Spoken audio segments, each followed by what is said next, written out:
Hi, I'm Dr. Randy Martin, and I'm joined by Kathy Jenkins. Kathy is the co-chair of the college's Adult Congenital and Pediatric section, and they're really looking at quality metrics. So, Kathy, tell me, when I use the term quality metrics with congenital heart disease, what am I talking about?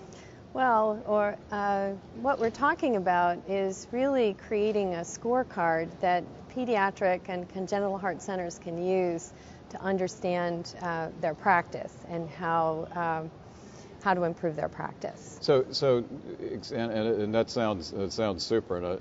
But what's the term quality metric mean, and how do the groups improve their practice by these quality metric tools that you're going to have or instructions you're going to have? Well, some of it begins just by defining what quality standards are within the practice of pediatric and congenital heart disease work.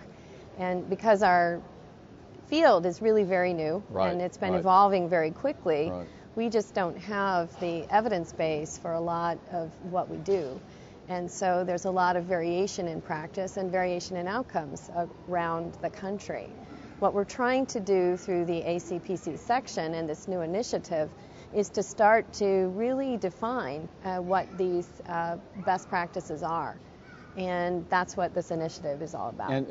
Which sounds super. And, is it going to be also adult congenital, which is becoming a tremendous number of patients we're seeing now, so it's also adult congenital practices? Absolutely, and the adult congenital practice is also evolving very quickly and pretty undefined right now.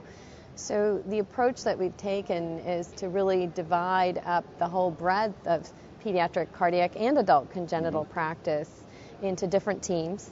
And we have leads on each team who are trying to define what would be good quality measures and quality practices, and we're using the ACC umbrella to do that.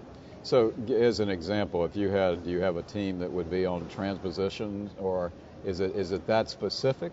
We have a team that's on imaging. Okay, so it's not disease based. It's really more like you're saying, imaging as it applies to adult and pediatric heart. Absolutely. Okay. Yes. And Kathy, how do you see that this is going to be shared, or how's this knowledge going to get out so that it'll change practices?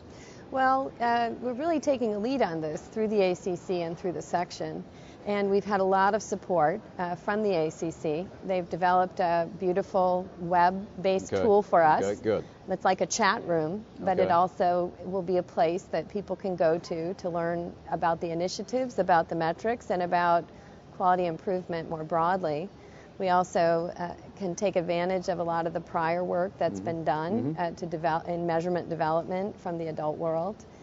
We're also talking with the American Board of Pediatrics about how to incorporate what we're doing into the maintenance of certification requirements that are around the corner for all of us. So you've got a lot of initiatives that are ongoing in that. So, Kathy, I compliment you and your section on doing this, because it's certainly, with a booming practice in adult and pediatric congenital heart disease, this will be a big help. So thank you very much for joining us. Thank you.